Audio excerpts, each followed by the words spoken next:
Luchando por la justicia. Soluciones legales para el día a día. Luchando por la justicia.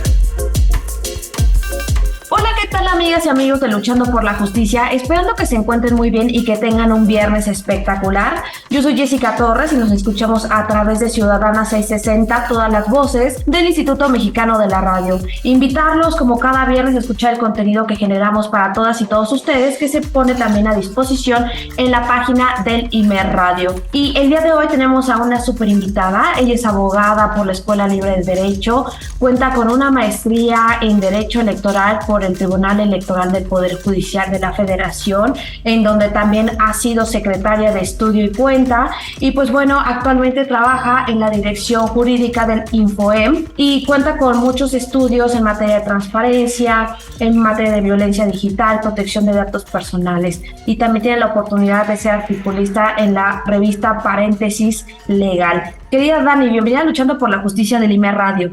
Hola Jessy, muy buenas tardes. Fíjate que justo como comentabas en mi semblanza, acabamos de sacar un artículo en Paréntesis Legal y pues justamente hablamos de el interés superior de la niñez. Primero, ¿qué es el interés superior de la niñez? Pues fíjate que es un principio consagrado tanto en nuestra Constitución Federal como en los tratados internacionales, en el cual debe garantizarse que las niñas y los niños tengan un desarrollo adecuado, tengan obviamente los mismos derechos que una persona mayor de edad, que no sean discriminados, que se respete su opinión, también, por ejemplo, que tengan una participación, una inclusión en la sociedad democrática, una autonomía progresiva, y ahí es donde justamente la justicia electoral ha tratado de proteger su derecho a la imagen, Jessy. Y es que este tema es bien interesante porque justamente la Constitución, bueno, en el artículo 4,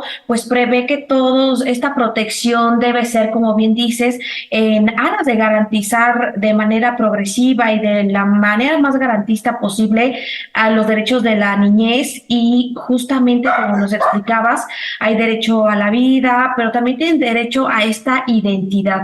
Entonces, por ejemplo, en este contexto de los procesos electorales, en ocasiones vemos en diversos espacios publicitarios, no solamente en televisión, sino también en plataformas digitales, que aparecen la imagen de la niñez en estos promocionales. Pero ¿está regulado? ¿Es permitido? ¿Es válido? ¿Es legal? ¿De qué va, Dani?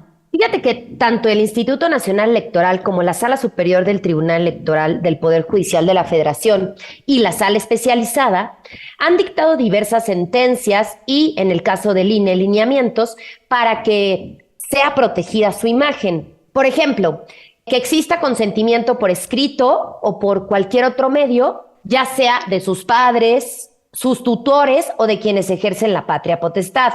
Esto es muy importante, Jessy, porque a veces, no sé, puede darlo la madre únicamente o el padre. Y pues ahí, de preferencia, se pide que sea el consentimiento de los dos. Y en dado caso de que la madre o el padre no puedan darlo, se tiene que justificar las razones por las cuales una de estas personas está impedida para emitir el consentimiento. Por ejemplo, también la opinión de la niña, el niño o del adolescente debe estar de acuerdo con el orden jurídico. ¿Esto qué significa? Que tiene que ser de una manera legal y aparte no pueden participar, por ejemplo, en spots donde se pueda dañar su dignidad o puede tener repercusiones muy graves para su futuro. Hay casos, Jessy, en donde hay situaciones violentas o, por ejemplo, que se está cometiendo un delito o alguna controversia que puede impactar en su futuro. Lo primero que debemos de ver es el riesgo o la consecuencia que puede sufrir un menor de edad cuando sea mayor o una consecuencia psicológica. Por tanto, se trata de proteger de una manera muy extensa su imagen en estos promocionales o spots, ya sean en radio o televisión, y también, por supuesto, redes sociales, que ya se están transmitiendo de una manera cotidiana. Por ejemplo, recuerdo el caso de Quién Pompó, que es uno histórico, y pues bueno, fue determinante porque a través de él, el Tribunal Electoral determinó que no se puede vulnerar ni su imagen, ni la honra ni la reputación de los menores de edad, ya sea en un ambiente escolar o social y en su futuro. Además, en la edad adulta puede aprobar o no aprobar una ideología política con la cual es identificada en su infancia. Por tanto, todas las autoridades electorales están obligadas a velar por su protección, ya sea tanto desde un nivel constitucional o de tratados internacionales. Oye, Dani, qué tema tan más interesante, porque si bien tienen esta oportunidad bajo el consentimiento expreso de los padres o de la madre también, es que pues tienen que estar en condiciones de bienestar, en un ambiente libre de violencia, en una integridad personal y en un derecho de inclusión a las niñas. Pero justamente en este punto, Dani, quisiera preguntarte si esta libertad de expresión o esta libertad que tienen los partidos políticos no choca justamente con estos derechos que se tratan de salvaguardar en tratados internacionales e incluso en la Constitución misma. Mira, tenemos que ser como autoridades y como abogados muy cuidadosos de esta situación porque, digamos, se les pide el consentimiento a los padres, se les pide también que expresen su voluntad a los menores, que traten de entender y comprender los alcances que puede tener un promocional. Sin embargo, Jessy, yo creo que a nivel internacional, por ejemplo, en redes sociales vemos que tapan la imagen de los menores, incluso de sus propios hijos, ya sea en fotografías de Instagram, Facebook, Twitter. Es muy recurrente que los bebés, no sé, hasta una edad de 10 años más o menos, tengan por parte de sus padres una protección muy extensa y pongan en sus fotografías stickers o cualquier instrumento que sirva para tapar la cara del niño o de la niña. Esto creo que es muy relevante porque están principalmente protegiendo su seguridad y por tanto su vida ante cualquier situación que los pueda exponer. En el caso de estas sentencias, creo que debe de haber un poco más de acercamiento junto con los niños y las niñas. A mi parecer, no es suficiente este consentimiento por parte de los padres, este ambiente de no violencia, el hecho de que el menor dé su opinión, sino que también deberíamos de involucrarlos de una manera en la cual ellos puedan entender los alcances de una resolución, o ya sea de una controversia, sentencia, cualquier determinación jurídica. ¿Por qué? Hay un instrumento muy interesante que yo propongo en este artículo que escribo para el paréntesis legal y que también lo hemos ido trabajando con varios colegas, que es el hecho de que conozcan las sentencias o resoluciones por un storytelling. ¿Qué es un storytelling? Esto se da en diversos ámbitos, se puede dar en mercadotecnia, se puede dar en publicidad, se puede dar a nivel empresarial y yo estoy, luchando porque se lleve al ambiente jurídico. El storytelling es el arte de contar historias, Jessy. Desarrollar y adaptar una historia utilizando ya sea personajes, ambiente, mensajes, para tener un inicio, ¿no? Lo que llamamos un clímax y un final. De esta manera se les transmite un mensaje de forma emotiva, empática, en el cual se pueden familiarizar y conectar con el lector de una manera donde sí están comprendiendo y entendiendo los alcances de una resolución. Y este tema me parece bien importante porque me hace reflexionar en las personas que forman parte de pueblos y comunidades indígenas. Si es que hay un tratamiento también diferenciado para estas personas que viven en un contexto diferente y también que pueden sufrir otros aspectos como discriminación, y si realmente ellos están en un entendido o en un contexto en el cual puedan tener el alcance general de lo que implicaría la participación de sus menores de edad en espacios que van destinados justamente para proselitismo político. Pero querida Dani, vamos a hacer una breve pausa aquí en el IMER Radio. No le cambien y regresamos en breve. Estamos con Daniela Arellano justamente hablando de este derecho a la niñez respecto de su imagen. Luchando por la justicia, para fortalecer tu conocimiento y que las diferencias individuales no sean argumento para justificar la desigualdad, el maltrato o la discriminación. En un momento regresamos, Luchando por la justicia. En un momento regresamos, Luchando por la justicia. En un momento regresamos, Luchando por la justicia. Continuamos, Luchando por la justicia.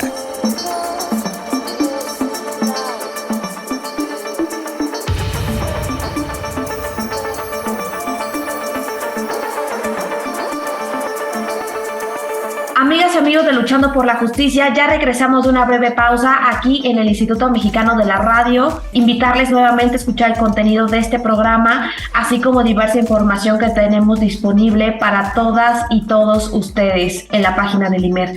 Y como platicamos en esta primera parte del programa, tenemos como invitada a la abogada y maestra en Derecho Electoral por el Tribunal Electoral del Poder Judicial de la Federación, a Daniela Arellano. Y justamente nos está explicando de este derecho que tiene la niñez, esta infancia a nivel general, y cómo es que su imagen debe ser también protegida y garantizada. ¿Y por qué? Porque constantemente vemos que salen en algunos promocionales que no solamente se quedan en la televisión, como nos explicaba nuestra querida Dani, sino también trascienden a las plataformas digitales, y es por ello que se les debe de dar un contexto a los padres y del alcance que podría tener la participación de la niñez en estos espacios, que podría ser positivo, pero también podría tener desventajas evidentes. Y pues bueno, Dani, antes de la pausa nos estabas explicando qué pasa con las familias o la niñez de grupos históricamente discriminados como pueblos y comunidades indígenas, o también qué pasa con la niñez con alguna discapacidad. ¿Tienen algún trato diferenciado o se le da el mismo tratamiento que a la población en general? Querida Jessie, primero quisiera reforzar el marco internacional, porque justamente no solo vamos a hablar de autoridades electorales, sino también de, por ejemplo, organismos internacionales que ayudan justamente a estos grupos en situación de desventaja que mencionas, grupos y comunidades indígenas, así como personas con discapacidad, digamos en menores de edad, que sería la UNICEF. Digamos, este organismo de las Naciones Unidas es el encargado de proteger los derechos de todos los niños en todas las partes del mundo, especialmente de la gente más desfavorecida, y sobre todo que les brinda un marco de protección en la Convención sobre los Derechos del Niño.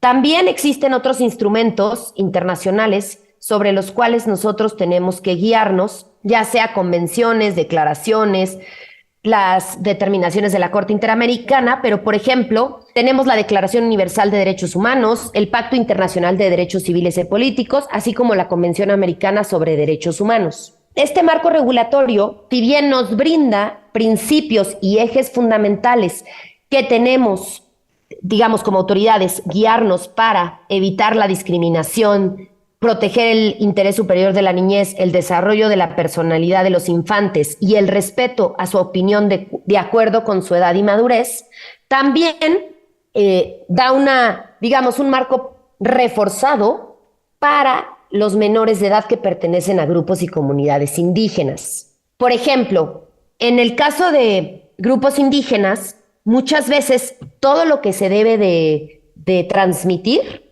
tiene que estar traducido a su lengua. Esto es muy importante porque si no, no tienen los instrumentos ni los alcances para entender, ya sea los padres o quienes ejercen la patria potestad y los menores de edad, sobre los promocionales o los spots de los partidos políticos en los cuales quieren participar o en los cuales los hijos van a tener que tener una exhibición.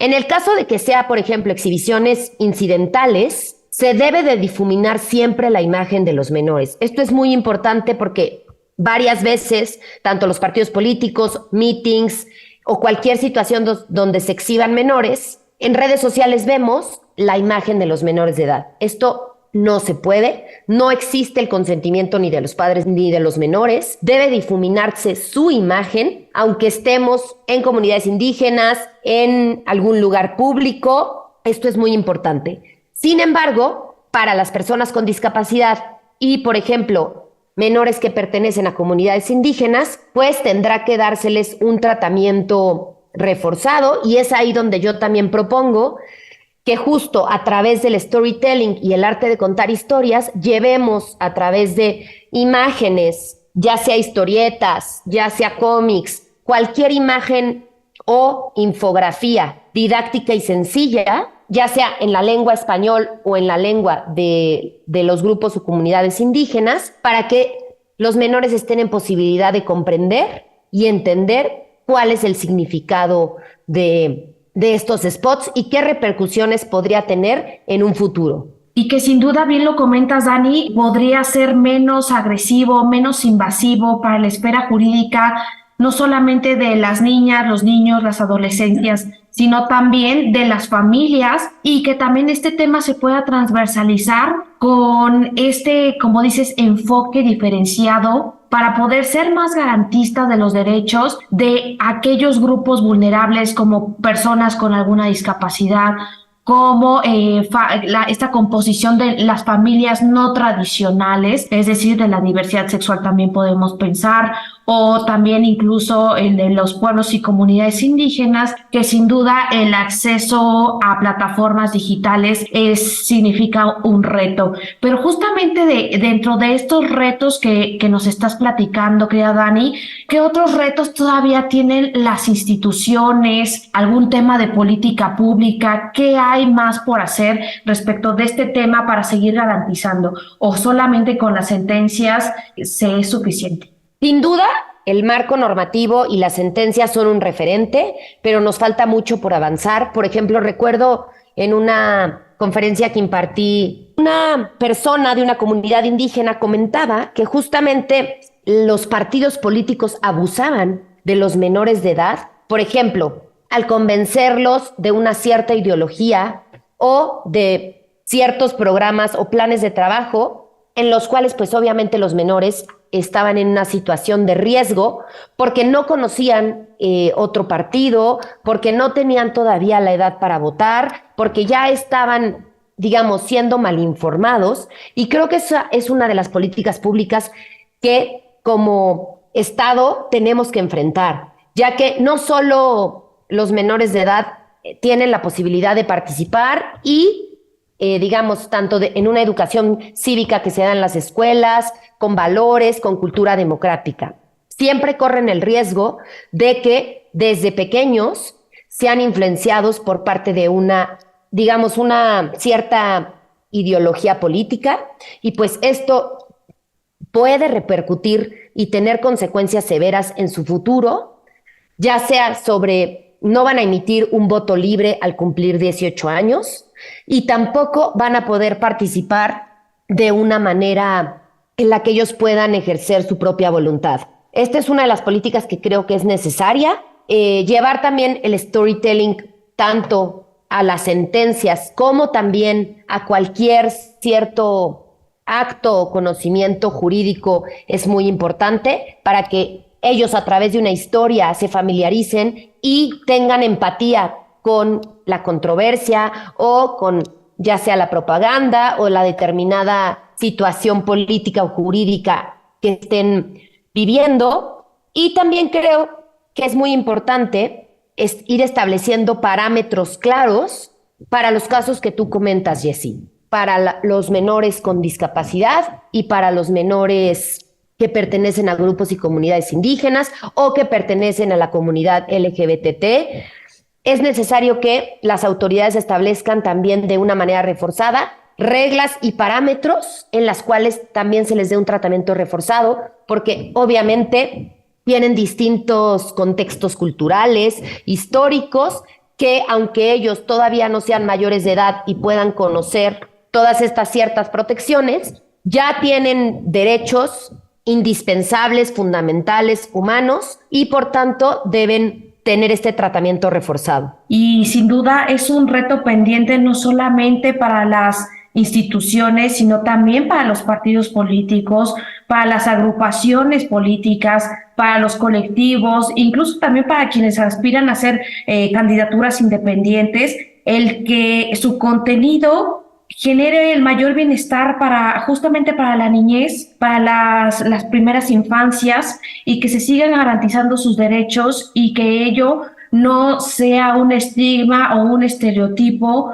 justamente como este activo político o como este beneficio político que pudieran tener. Querida Dani, se nos está acabando el tiempo aquí en el IMER Radio y quisiera pedirte tus redes sociales, ¿dónde te encontramos? Me encuentran en Twitter, mi cuenta es Dani con Y, Arep02, y tengo el mismo perfil en Instagram. Y bueno, también pueden seguirme en la revista Paréntesis Legal, donde cada mes escribimos ya sea sobre protección de datos personales, violencia digital, interés superior de la niñez, sentencias electorales, etcétera. Dani, esta revista que nos platicas tiene acceso gratuito. ¿Podemos consultar su contenido de manera libre en Paréntesis Legal? Totalmente.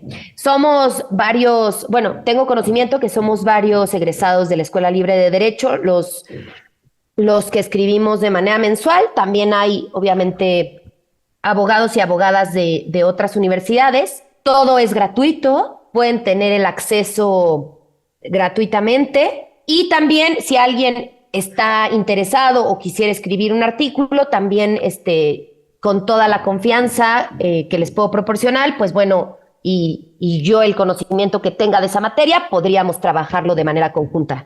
Pues qué maravilloso, Dani. Pues ahí tenemos la invitación para quien guste unirse a la revista Paréntesis Legal, que como bien comentas es de acceso libre, es gratuito, y pues eso es un punto muy importante. Y también ya nos proporcionaste tus redes sociales en Instagram y en Twitter. Y pues bueno, yo quiero agradecerte, querida Dani, el que hayas colaborado con el Instituto Mexicano de la Radio y para Ciudadana 660, todas las voces. Yo soy Jessica Torres y nos escuchamos el próximo viernes por el Instituto Mexicano de la Radio. Que tengan un extraordinario fin de semana. Adiós. Cápsula de la semana. Cápsula de la semana. Cada 30 de agosto se conmemora el Día Internacional de las Víctimas de Desapariciones Forzadas. Al respecto, la ONU ha advertido que la desaparición forzada se ha convertido en un problema mundial que afecta a todo el mundo. Las desapariciones forzadas, que en su día fueron principalmente el producto de las dictaduras militares, pueden perpetrarse hoy en día en situaciones complejas de conflicto interno, especialmente como método de represión política. Esto fue Luchando por la Justicia. Promueve el pensamiento de respeto a los derechos humanos. Luchando por la Justicia.